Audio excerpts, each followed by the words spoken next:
Manipurihomemaker channel mayambu taramna ukchari mayam ngasiri thaibongge chip samuk semaje hojikse matamchu oibanina munnarabani ko adu thaibong pambi je phajana pan gragadi mayam pan mane aduna akhoina yonba su pharak taba adudagi di sagaina taida piraga su adu mayam palagadi yam lemaga lehoidana ado amunbado liraga thamba su yaponte aduna sumaina chip semaga thamoradi yam koina thamma su yarani duga lu su kaisu lu dabane mayam akhoina market agi dukan dagi laira su chip sem tangi ko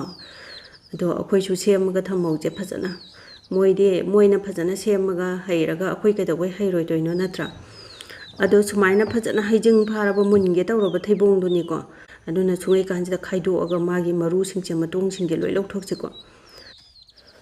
ado aise thau taiba tanna na globe che upaga yabra yenge na globe che upaga oina tawbane khunap am tawjani ko thaibongge gam jide khitta khara kanappa nati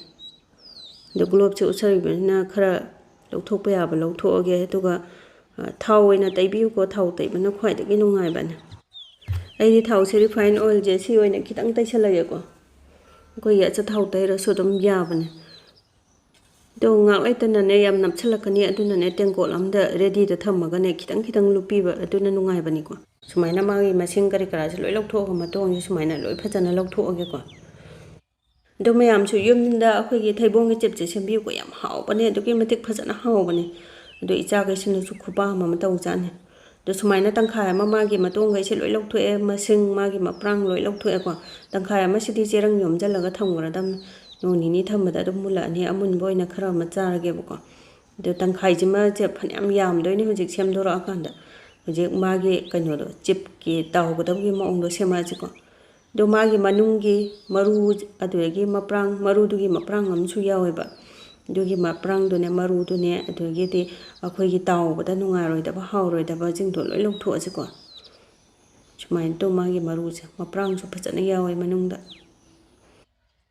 do thaibonggi na akhoi ge magi makhok ta khangde amada khangde chaba nungaroi da ba hauroi da ba athiba pathing do loi lokthokra ji ko chinana sumaina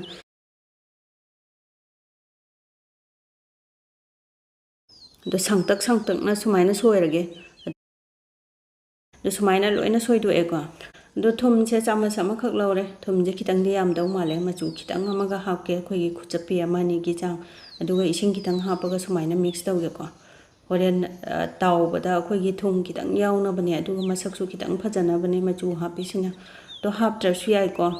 machu se thum di kitang hapi yo magi mahau taste to lai roi bai cham magadi do horen taw bu loira aga magi thau kitang ga yaura aga su sida akhoi gi chupchan na ba thau do lokthok na ba tissue paper se sumai thajan ge polang sida ready da sumaina loina tawtho aga thamma jim do loina ready da laira bani na khang thangale ko je gas on taraga aduga refined oil se kitang hairage yubi thau hairaga ti to kimati khawni ko yam phajana perfect oi doi jane do raga so khoi gi refined oil da taw ba se so dum haw bani mayam tang yeng bi ko hawi hawte habda ma haw do char kan da khangne ba ado ngasai gi thau se phajana mullaba salaba matungda ngasai gi thaibong asemba do akhoi gi normal oina sijina ba jarab se si ani hape ko ngasai gi yamna chin su chin daba adigi kom su kom daba ya ga da thau sigi ma ong yenga ga hapa cheba duga gas se high flame da dum akhoi gi second tara kun nga tang hai pe tang ngobi gi ko ngasai gi aying bodo hamchan bani na na chatlaune ingda gi ne ba ado sumaina nga hak second tara kun opiraba matungda gas se low flame da thamma se low natraga medium akhoi gi marak ta khaga dum sanabi se mai se high flame da di thamma su ayadre do medium flame da nga tang thamge ko mini amani duga sumain taw se high flame da tawraga di akhoi gi ka bana henjalakani ko crispy oi bana ngawroiba ado sumaina base sama taw ba se ai gi di minute nipan deina tara bok jange masina phajana perfect oina mulak pa se do sumaina minute manga muk tawraba matungda na kaino se ngasai gi thum ne machu ne thitlaga thambada spoon amma muki chang hapse ko do yamna hapchalaga su thum yak toini ko aduna ahamba gi jada sumaina spoon amma tang hapache spoon amma gi chang je ado on mana di phai ko on draga di ngasai gi mathangi base ama tawrakpada thum du kitang wali ne heli ne haibdu khangora roiba aduna olaga oina hapiu ko do chips kumba haubo side khoi matam kitang changi ko kitang patience laina hobi gadamne khoi hobe taw ba ya de ma de do minute tarenpan taramuk phajale machuje phajana changes lai ko do sumaina satlauna lokhala se akhoi gi ngatanga thamuraga di satlauna yam ka gan mani ko do sumaina loina lokhat piraga ma gi akhoi gi strainer sugumba amada machumje thau machumje phajana kanda baya ba kanda biraga lokthok pirasi ko magi makhon ga jang do nga sai ready tawraga thamba polang do da haidarase do mathangi base mo hawraji ko sumaina akhoi gi step by step hana haugi ba same process ta loina mathang haudoge ko ado nga sai gi ahan ba gi base to haipetang test taw thopiraga khoi gi thum ga machu ga mahi hakibdo awat apa do dum khoi gi next ki sta dum kaino taw ba yare ko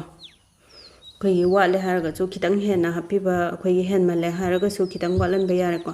do mulli munde haibdo uchar ke si ani si gi difference Sina makhon ga ja khoi gi krem laure ko dugo sina makhon am bau thoktre si se mun da bu khara wali ne ba adu sumaina khoi gi taw ba se mun de mula ba ngoru ngora na ba yauri se sugum ba se ngai da na le ra ga di loi ka sala ka doi ne aduna dum lau khala se ba ko dugo last ki taw bu loi ra kan da ngori ngora taw ba sing je loi na khangat pi ra ga ong tang taw thok pi ba yare machaka je to ki matik phajabane phajabata na te hausu yam haubani ko ado ai khu hau se pambira ga di yum da sumaina yam hauna hobiyu enjoy tawbiyu hauna family punna jambiyu ko lu su kai su lu da bane hau ba matam da thau se kanda ba ba kanda ra ga sumaina lokhat pirase aduga phajana ingda halaba matungda akhoi gi air tight container jar ama da hanjalaga adum akhoi gi nungden gi tea snack time da adum chaga thakpa su yam haubani mahau yam leibani ko Phajana ingdaraba matungi mu ucharake ado ai nu siraba viewers singna video se kitang kana ba nungai ba phawiragadi like subscribe share tawsanbiramo kana ba nungai ba video pu duna lakjage ngasi gidi bye bye